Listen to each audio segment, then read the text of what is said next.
talk about the blue economy, achieving a sustainable, equitable transition. I think we're going to start by trying to get a sense of what we mean by the blue economy, and then we're going to dive into the finance of it and what needs to be done to make this happen at the sort of rate that it needs to happen. So perhaps we can start with the definition, if I could go to you, Lucy, because I think you have a bit of a problem with just the phrasing of it. So tackle that problem for us.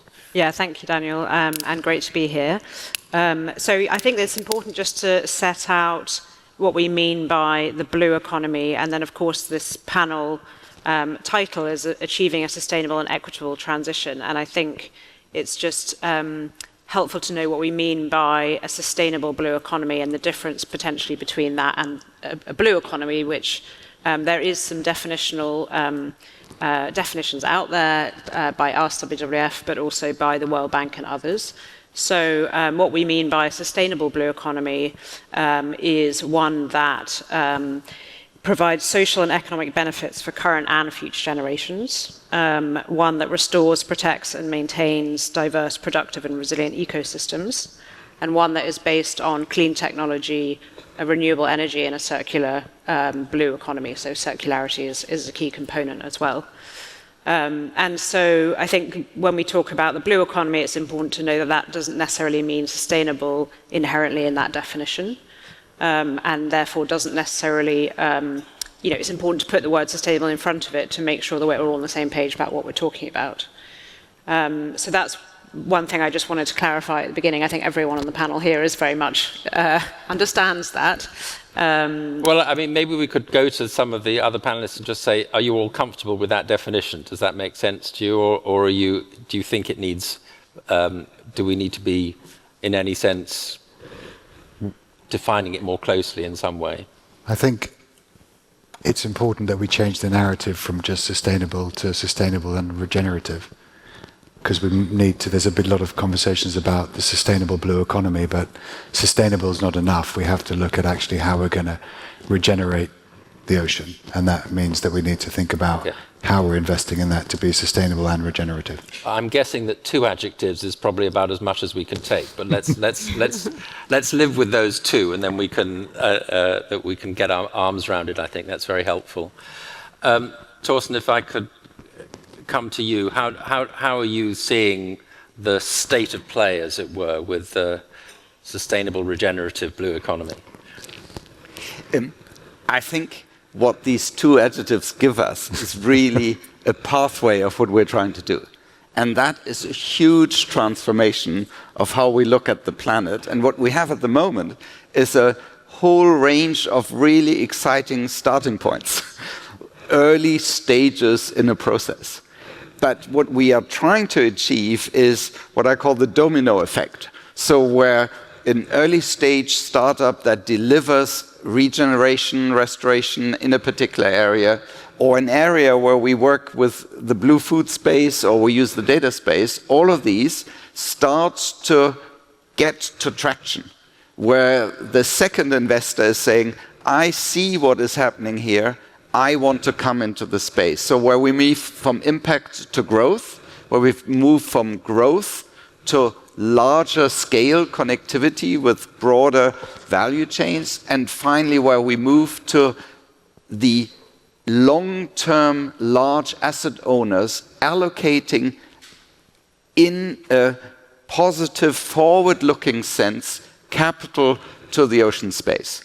And I think that is the domino effect we are working towards. So we are really at that interesting build-up phase of the sustainable and regenerative blue economy to where it becomes an important asset class for long-term investors to engage in. And so this is this transformation. This is why this is so exciting. And there are lots of individual components where amazing startups and others are working on solutions. How do we bring that together in a financially viable format? Okay, well, I think that's a perfect segue to you, Daniela, because I think you're focusing on the sort of the gaps that still exist for this exciting vision to take place. So tell us a little bit about the financing that needs to happen to take it from that potential to reality? Yeah, absolutely. Well, first of all, the number one thing we need to do is reframe how we think about risk. Right now, when we think about the blue economy, it's usually put in this risk category of, it's a niche category, it's early stage investing, we don't know what's happening there. But the reality is, what is the risk of inaction? And that's a question that I pose to all of you, because if we don't invest, there's a $3 to $5 trillion economy right now at which the blue economy is being valued at. There is so much opportunity to disrupt, to regenerate, and to reframe how we do business in this sector. And so really thinking about risk from that perspective is something that I encourage you all. At Sustainable Ocean Alliance, we have been investing in early stage companies from the very beginning. So we were one of the pioneers in the ocean space because we saw that we had to truly provide patient capital to these ideas. I mean, we had young innovators who just had ideas coming out of their PhDs, or they might have started a concept but didn't have enough funding, and so we provided patient capital for them to prove their point, find enough traction, raise some friends and family, then raise their seed and Series A. And now we're getting to this point where they're encountering the valley of death. How many of you have heard of this term, the valley of death? Raise your hand. Some see maybe like 50 hands out of a very packed room. The valley of death is, as it is described, this very large gap of death where these startups can no longer find the capital they require to go from a very exciting, promising idea that could change the world to actually being able to deploy in market at scale. And so what does that mean for us? It means that we have to be really, really innovative and really aggressive in how we deploy agile capital. It's not just venture capital. That is not going to solve this valley of death. We need debt capital, we need blended finance, we need credits, we need all of the above. So my challenge, again, and I'm going to keep challenging you along this way, is that we have to rethink risk, and we also have to think, how do we provide this capital stack in the ecosystem so that we can meet these companies where they are? Because without our support to meet them where they are, they will die, and the blue economy will not continue to scale in the way we need it to be. But I guess the question, because the sort of phrase that one hears, not just in this conversation, but in many others around this area, is we need this, we need the other. A lot needs to happen, but the question is, how do you actually make it happen, or because investors don't come in because somebody needs necessarily. They come in because they see that there's a benefit to be had from it. So how do we get from need to actually happening? I think that one of the issues that we have at the moment within in investor community is there's a lot of venture fatigue. There's been a lot of very, very overpriced assets that were invested in, sort of pre-COVID and around COVID that have had ridiculous valuations, and a lot of these companies haven't performed, and that's caused a lot of investors to have concerns about investing in the earlier stage. It's very, very important that we have brilliant organizations at the early stage for the blue economy, because we do need those innovators, but there is concern about them, whether these businesses are going to have, insane valuations, and these businesses are going to actually have the necessary longevity that they need to have an impact on the ocean. What we look at Ocean 14 Capital is actually how are we going to help the transition of an existing industry. So if you look at the blue economy, as Daniela said, it's enormous. It's $3 trillion. It's growing very quickly. It's predicted to be about $6 trillion in the next 5 to 10 years. So it's a massive economy, and you can see that and hear that and taste that here in Japan. We've got fisheries, we've got aquaculture, we've got growing seaweed industries, we've got shipping, and of course we've got tourism. So this is an industry that's been around for a long, long time. It employs hundreds of millions of people, and it's been very, very slow to innovate and very, very slow to transition.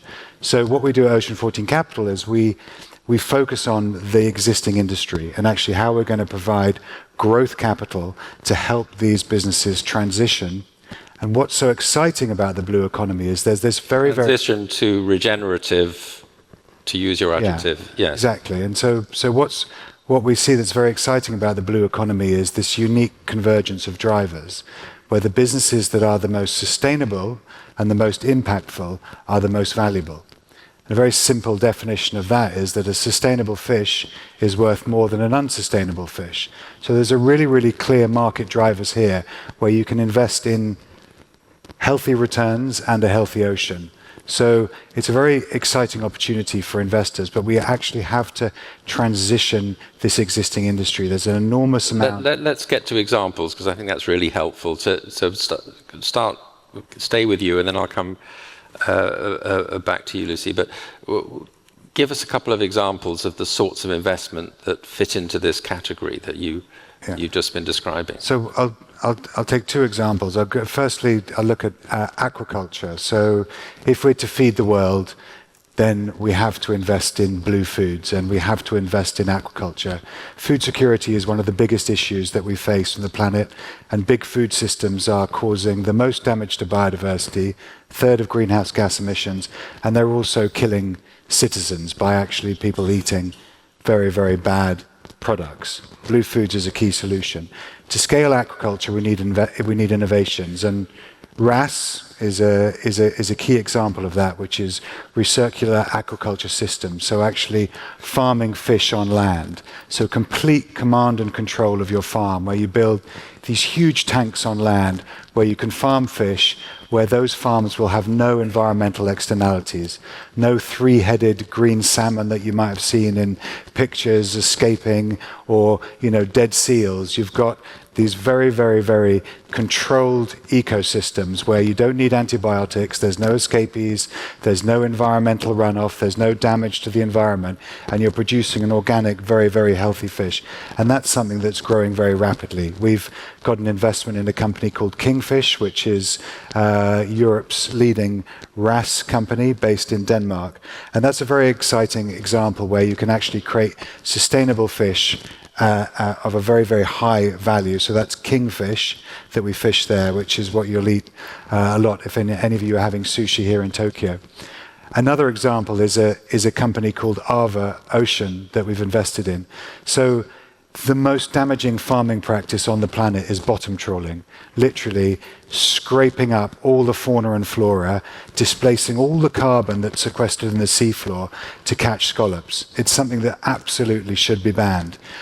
What Ava Ocean has done is, because Norway was the first country to actually ban bottom trawling, is developed a new technology that uses AI and cameras to actually monitor the fishery, the scallop fishery, and then suck up those scallops one by one.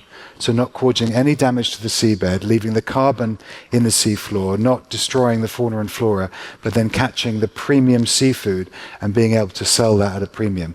So there's an example where a business is actually going to make returns and have a very positive impact on the ocean. That's great. I'm glad you mentioned AI as well, because it feels that has to be part of a lot of the future conversation on this. Lucy, you wanted to come in on.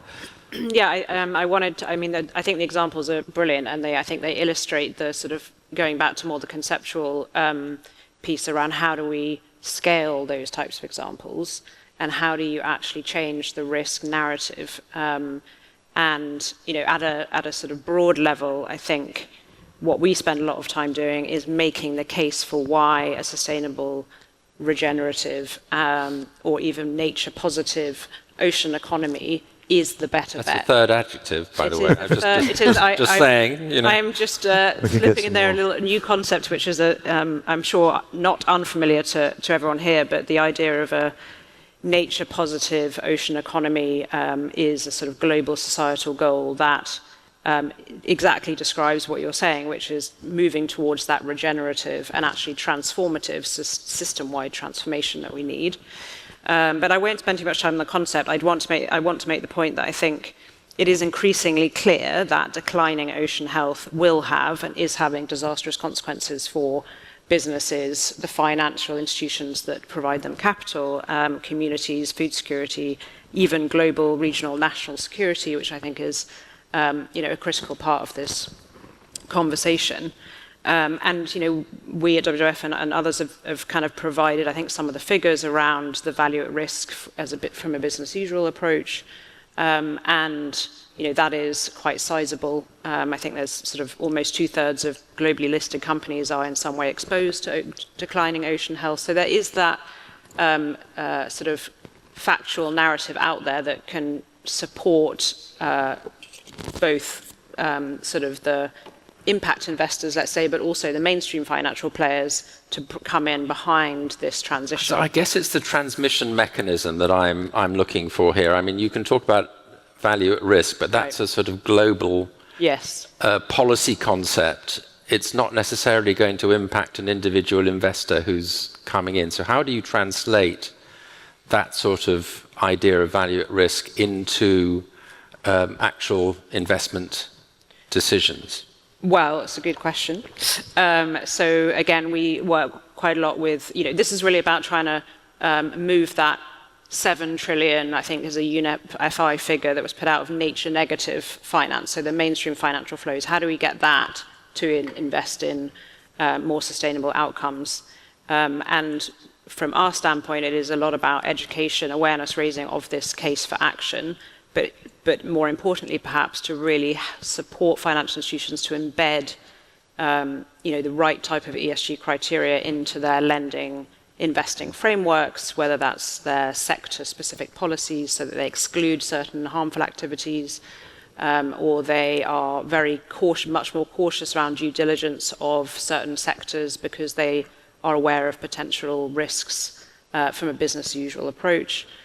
Whether it's through stewardship initiatives where you have sort of mainstream asset managers actually engaging with their portfolio companies to say, what are you doing around traceability? What are you doing around, have you got illegal fishing in your supply chains? What's the evidence there? Because we don't want to be investing in something that risky. So it's really the education and awareness that they can then embed in their mainstream policies that will, I think, get to that shift. So perhaps turn the question to you, Torsten, because I mean, you were very optimistic, I think, in your opening of the tremendous opportunity here. How do you unlock that opportunity? I mean, a certain amount of this value at risk stuff is what you shouldn't be doing, but you're talking about what you should be doing. How do you create the proper incentives to actually make sure it happens? I find it so interesting that when we talk about the most successful companies on land, we talk about information companies, we talk about data, we talk about services sectors, etc. And we talk on the main marine economy, we tend to focus on a subset of industries that is, generally speaking, much more capital intensive, much more having had to deal with sort of the challenges of working in water, rather than with very fast information changes, the way you make decision making, etc. So I see part of the opportunity just coming from the fact that we need to move the mindset that we have on land, where value sits in services, in innovation, in digital, you mentioned AI, all of those things is where we see the economy going, and we need to do that in the marine space. So the fact that we haven't done it to the same degree is part of why the opportunity is so large.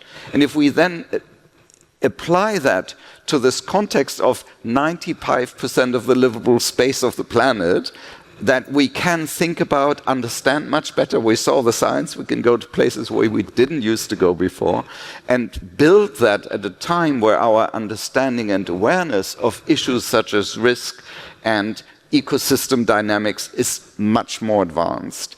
And where we can build all of that in, I think it's a huge opportunity that comes from bringing all these aspects together. And if we then bring the financial sector to that awareness of where the long-term value in an economy will sit, which will be around knowledge and nature, then that brings it together. But it does mean that there are certain things we need to do around governance. There are certain things we need to be doing around guardrails of what it fits and what doesn't fit, and how do value chains really work. But I'm very excited talking to the logistics industry, for instance, as they entirely rethink their dynamics in that space, talking about coastal infrastructure type companies. That's a huge transformation that is necessary for resilience, but that allows us to rebuild all of those industries differently, more efficiently, more aligned with nature. So this is a significant positive opportunity. Okay. And to add to the action that we need, because I hear, I think we've all been sold the fact that we have to act on this, but how?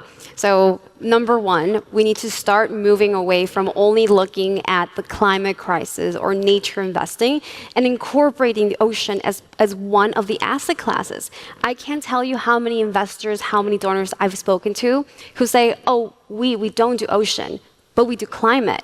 But they're one and the same. And this conversation, it is funny, but we're having to have this conversation because people don't understand the intricacies of the ocean is climate is the planet, and if we don't save both we're now going to be surviving in the next few years. So I think that's number one.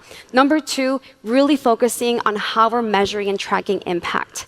At Sustainable Ocean Alliance, we partner with the Solar Impulse Foundation to launch the Ocean Solution Label, to be a certification to be able to measure and celebrate those companies that are having positive ocean impact. There is so much impact that needs to be had, but we need to be able to respond to investors when they ask, where is the impact taking place and how can we measure it? So that's the second element. The third element is, in addition to the capital stack that I talked about, we need a partnership stack. We in the finance space are not going to solve all of this. We need government, we need academia, we need scientists, we need every single entity out there to be a part of the solution. There are companies that may have the best research and development, they have the best team, they've raised capital. They cannot get their buoy, I'm talking about a wave energy company, they can't get their buoy in the water without having to wait 9 to 12 months to filling out permits for a port. Tell me, how are we going to save our planet if we cannot bypass the bureaucracy of one country? And this is where we have to truly innovate around partnerships. The other element about this is how can we find innovative models to deploy capital? There's many of them out there right now, which is really exciting. For example, there's the Climate Ocean Fund that Stan is launching. There's a lot of VCs that are launching different funds. And if you're an investor, there's a spectrum, right? You don't have to go all in into impact investing. You can go in into safer opportunities, but truly understand where do you feel most comfortable. But get your feet wet, pun intended, because we need for your capital to enter the market. Yeah. The last piece that I'll mention is we collectively are the last generation to be able to do something in our lifetime to help protect our planet. And the way to do that is to drive capital into this market, to help these startups, and to reframe our respective roles in this industry. Chris, I want you to come in, but have your questions ready, because straight after we're going to open it up to questions. I know you're going to have plenty. Yeah. Well, I was just going to completely agree with what Daniela said. Is, if we don't have a healthy marine ecosystem, we're screwed. So it is really the most important investment thesis of all time. And that's just, recently backed up with Johan Rockström, who's done his, rather brilliant analysis of the planetary boundaries, that we have 9 planetary boundaries. We've now passed 7 of them. And he's come up with, the ocean is the most important ally we've got. We have to focus our attention on protecting and restoring the ocean. It is literally the world's operating system. And if it fails, it's game over for humanity. So we absolutely need to focus our attention on the ocean. And if there are LPs that want to invest in climate and they're not doing the ocean, it's still this unfortunate communications game that we have to play to actually educate as to why the ocean is so important. But we do have a problem, which is that a lot of money and big institutional money will not invest in fund ones, right? They just won't. Computer says no. And there are no fund twos in the ocean space. We're Ocean 14 Capital about to launch our second fund this year, but we'll be one of the first of the second funds. And we need more funds, we need more exits, we need more case studies of successful blue economy businesses that have thrived and delivered good financial returns and, of course, delivered good impact returns. So it needs a lot of more education and communication. It needs more funds, and it needs examples of great businesses that have really succeeded.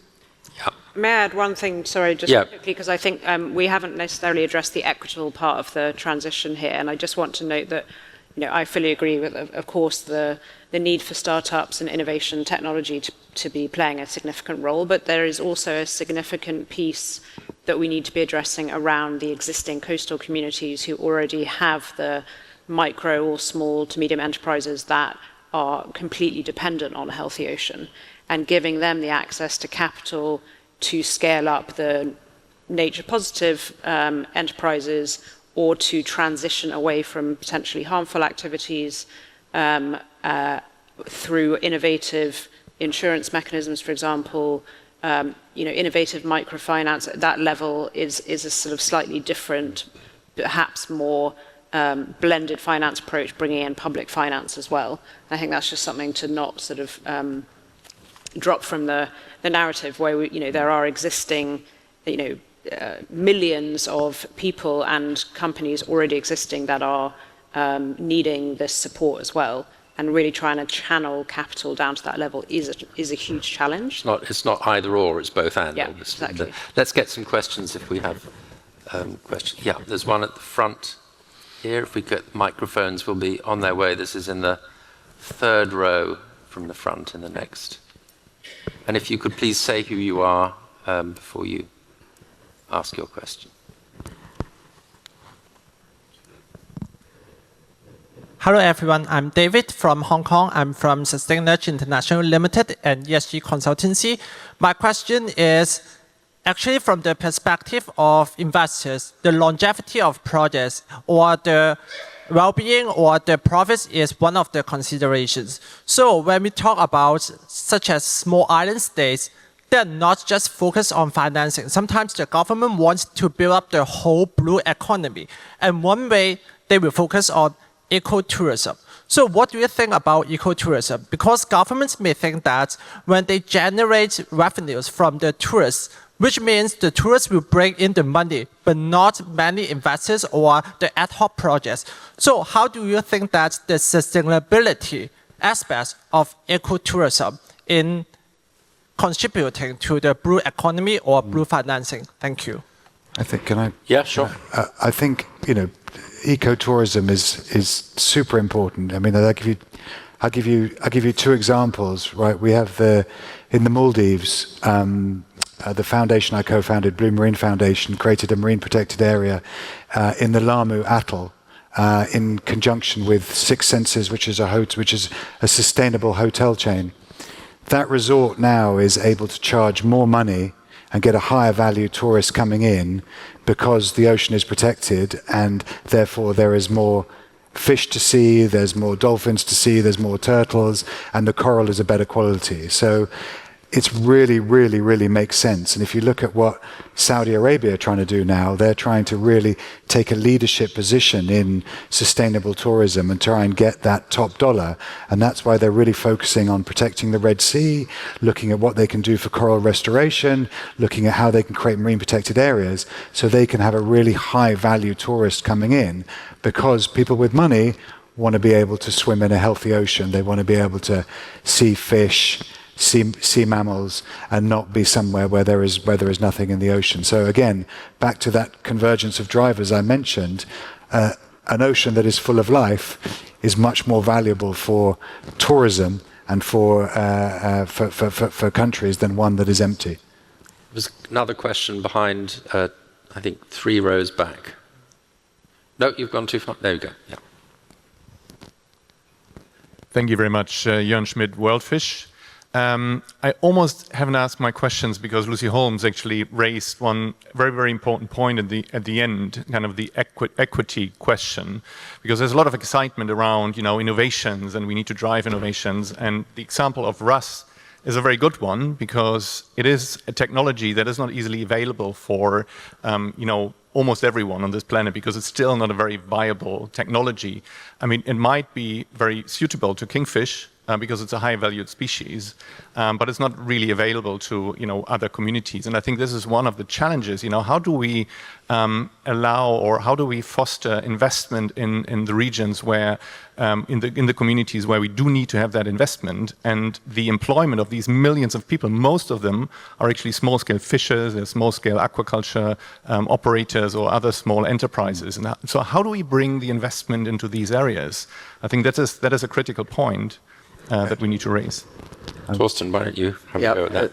Thanks very much, because I think there are two real benefits from this approach, in that more awareness of natural and social capital, by definition, means that you understand more value in the global south, in developing states who are looking, in large ocean states who are looking after a large amount of natural capital. So as we value and understand that, we already have that shift towards understanding and wanting to invest in that space. And then that second component of it is, well, what are the technical and financial mechanisms for making that investment flow? And so one of the points you mentioned is with the Ocean Risk Resilience Action Alliance, we are working on parametric insurance models, other models, which it all allow for money to flow in different units at different prices more effectively, so that local communities have not just access, but have efficient access and early access to finance to actually develop around these concepts of using their natural capital, developing their natural capital. So I think the equitable part of the transition is actually one of the really interesting opportunities that come out from this more holistic approach to a regenerative economy. Can I just... And then briefly, both of you, then, yeah. Just to your point on, RAS is an amazing technology and it's going to scale, but it comes with a huge amount of risks. A lot of infrastructure capital is needed, and you're right, it's not for everyone. But let me give you two examples of other areas where you can invest in maybe more developing countries. As one is, you look at tilapia, right? So we have an investment in a large tilapia farm in Brazil called Tilabras. That is arguably one of the most sort of efficient, sustainable proteins you can create. And again, that's something that needs to scale, and we're looking at how do we scale that across Latin America and bringing that high product to the US. The other is genetics. So if you look at taking the shrimp industry, right, $50 billion industry, really, really archaic farming practices. Basically, shrimp don't have an immune system. So just to simplify, you dig a hole, you lob your broodstock in, cross your fingers, and you hope you're going to get your yield. So therefore, the farmers are using a lot of feed, a lot of stock, a lot of land, and then there's a lot of environmental externalities, a lot of water, a lot of shit, a lot of natural capital used. What we do with the company, the investment we've got, Siaqua, is we provide the farmers with that broodstock that we guarantee is resilient to any viruses that are present at the time. So therefore, the farmer needs to have less broodstock, less feed, the most expensive asset they have to buy.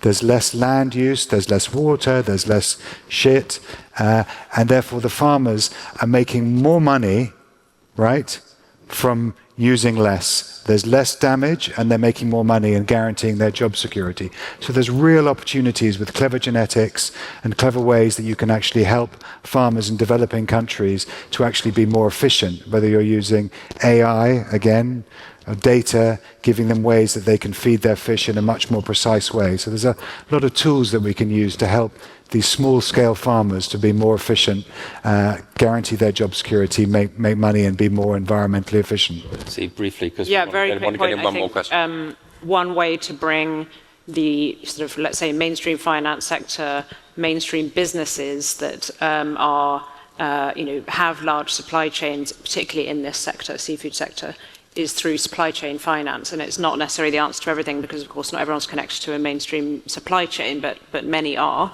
And so where you can make the case to a company that to have a resilient, sustainable, whatever concept you want to put on the end of it, supply chains, there is an opportunity for them to bring finance through that supply chain to those small-scale fishers or farmers to deploy those types of technologies, or just to make basic improvements that will improve their livelihoods, as well as the kind of supply chain up to the point of purchase. There was a question right at the back there. Yes, let's take that. If you can be brief, then, and if you could, then we'll come to try and get to you before lunch as well. Yeah. Thank you. My name is Farah London. This is a question for Torsten and Chris. Now, should investors expect a discounted return of investment because it's a nature positive impact investment? Thank you. No. Let's leave it at that. Torsten. I agree with Chris as always. Very simple answer. I think I'm just going to add to that. While you're doing, can you bring the microphone right to the I front think here we for should the be next last positioning it as the opportunity for them to get a better return, right? Because you're actually not factoring in the impact and the potential of the natural capital that your business can create that is actually going to make that return higher.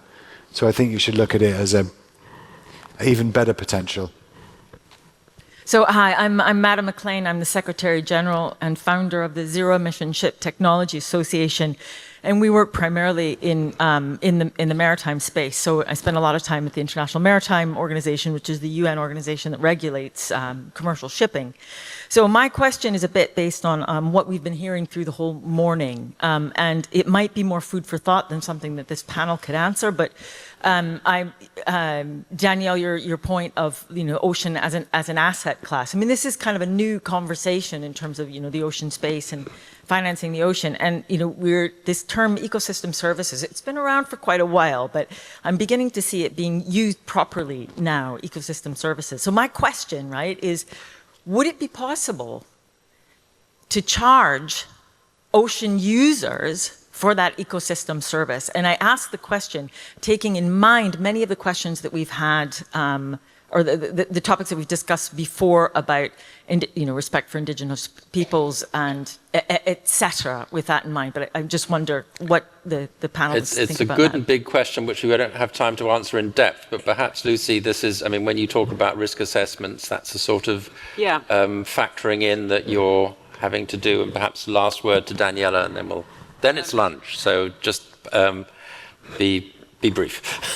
Well, I would just say, I don't think it's that new of a concept, actually. I mean, I think all of us have been talking about this for quite a long time now, but I think what you're proposing is not that far-fetched. It may not be able to happen at scale everywhere in every context, but the idea that the private sector that is benefiting from the healthy ocean actually pays for some of that to go back into regeneration or continued sustainable management is something that I think is catching on, and not it could happen at scale, and we've tested it in one particular mechanism through something called the Fishery Improvement Fund, where supply chain actors are paying a sort of fee into a fund that can then actually support the regeneration and restoration of fisheries that they source from. So I think it is a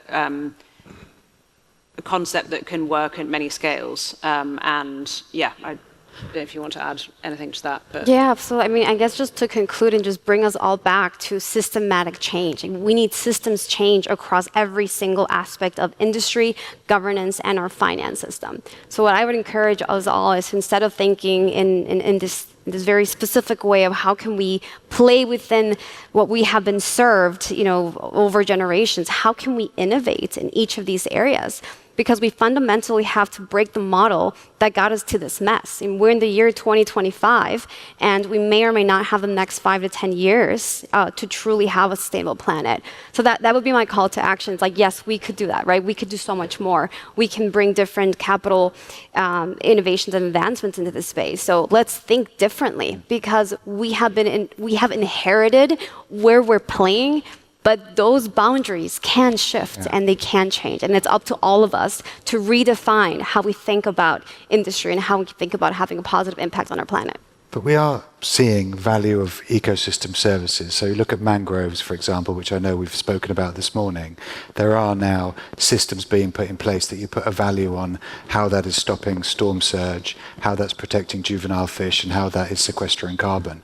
And that is something that is actually going to create a value. There are some companies that are looking at how do you put a value on the oxygen that's needed to farm fish? How do you look at a value on the current that's using to dilute the water so that it's better for the fish? So all of those need to be looked at in terms of natural capital and how do you value the natural capital of the ocean. and then link the natural capital to the ocean finance architecture that delivers on that outcome. So we could carry on right through, but that would eat up your lunch. So we won't do that, but I hope that the conversation will continue over lunch. I think, to my way of thinking, this has been both a very useful, to some extent encouraging, and to some extent sobering conversation. Useful because I think it's been very helpful to sort of define more closely these adjectives that you've brought to the conversation are helpful. I think it's been useful to have real examples of what's actually working. Encouraging because you do get a sense of the huge opportunity here.